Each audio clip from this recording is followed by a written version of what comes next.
Guys, San Pablo Boys po yan ha. San Pablo Boys. Isang mapagpalang linggo ng hapon sa inyong lahat. Grabe. Shout out po kay Ate Winona Credo. Nabibidyoan lang natin ha.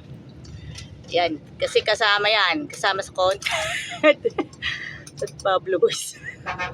Shoutout mo muna si Jeremy. Yan. Si Jeremy Kianyo. Meron pa. Meron pa. Meron pa. Si Lester Lat. Cambridge.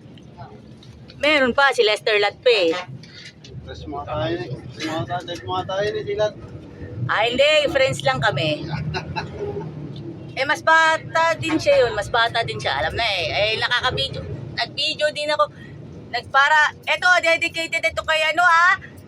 Joner siya. Eh, Joner Chan. Alam na this ah. At sa mga taga South Central Luzon Conference, mabuhay kayo dyan. Metro San Pablo District 1. Idol Fitness Gym. Alam na yan ha. Kaya Sir Almorfe, Sir Alejandro Almorfe Sr. Lalo na yun, especially sa mga taga South Central Luzon Conference, Metro San Pablo District 1. Eto. Ayan. Yan, pambira naman na natin ang ano.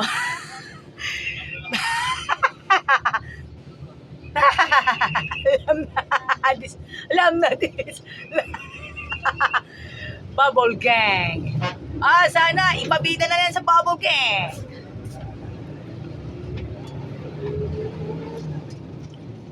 Hopefully, yung vlog na ito, sana makita ito ni Michael V.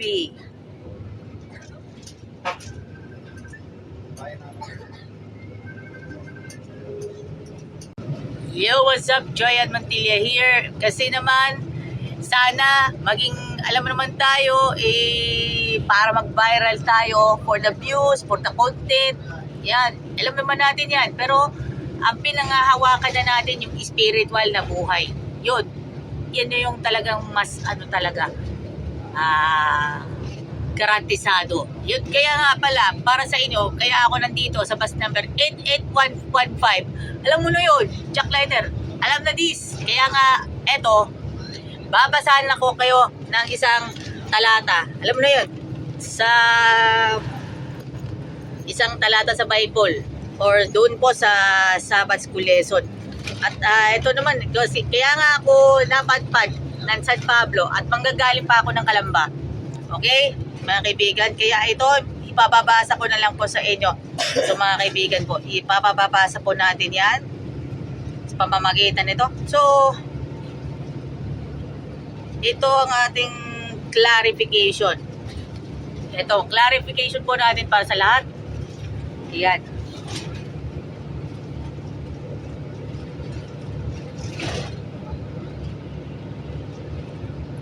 Rejoicing in the Lord.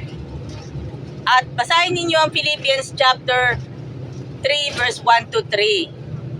Basahin na lang ninyo Paul begins in a very positive note and almost sounds as through his wrapping up his letter. But he is not done. He returns to one of the main reasons of that here. The most important, we have confidence in Christ, not ourselves. We rejoice in Christ Jesus and have to no confidence in the flesh.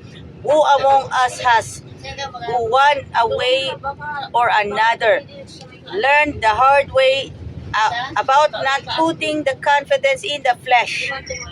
The strong warning, beware 3 times, is not found anywhere else in Scripture. Alam na this in the Scripture.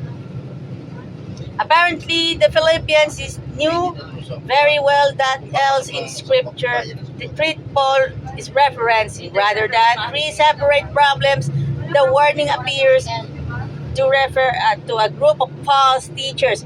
Mga peking teacher, no? Described is in the 3 different ways. Ito isa-summarize lang po natin kasi ito, rejoicing in the Lord. So, ibig sabihin, marami daw nagpapanggap na teacher. Yun, marami daw nagpapanggap na teacher na di-describe sa tatlong magkaibang kaparaanan. Ito na yun. Ang kasiyahan natin, rejoice in Jesus. Touchdown, San Pablo Central Terminal. Ayan. San Pablo boys po mga friend. Kaya ito, makakausap naman natin ng, alam naman natin ha, one-on-one po tayo. Yan, kaya po, yan, yung mga kababasa lang po natin ng Sabbath School lesson mga friend ha, kasi may maikli po tayong, alam mo na natin. Yung papabayan po ha, magtitira po kayo dun ha. Okay mga friend po. Papabayan. Mura po, tip job ha. Sabi na tayo, sabi na. Oh, ayun. Okay mga friend po, kasama yan sa vloggings. Yan, 88115. Oh, okay. Kaya bakit po sinulit yan? Dahil bang po sa request. Dahil po sa request ng iba pang kababayan natin, Metro San Pablo District 1 at sa Pasay Adventist Church. Take note, malapit sa terminal ng Jack Light. Alam na natin. Ayun. Oo nga. Oh. Oh, yeah. Oh, doktor. Okay. Yan, maraming salamat po. Oh, sige. Oh. Yan. Kaya ipagpatuloy po natin bakit po mga kaibigan yan.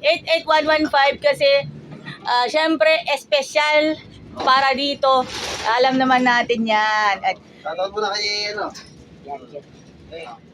Jeremy Kianyo, Oh. Lester Lat. Alam na this. Yan, thank you po mga friend. Yan po, maraming salamat. Kaya po, sinulit po natin. Tayo Okay mga kaibigan. Yan, 88115 po, Jack Line ng mga friend. Kaya po, maraming salamat sa inyong lahat. Pagpalain po tayo ng pong may kapal. God bless. Mabuhay ka hanggang kailan mo gusto. Yahoo! Yeah!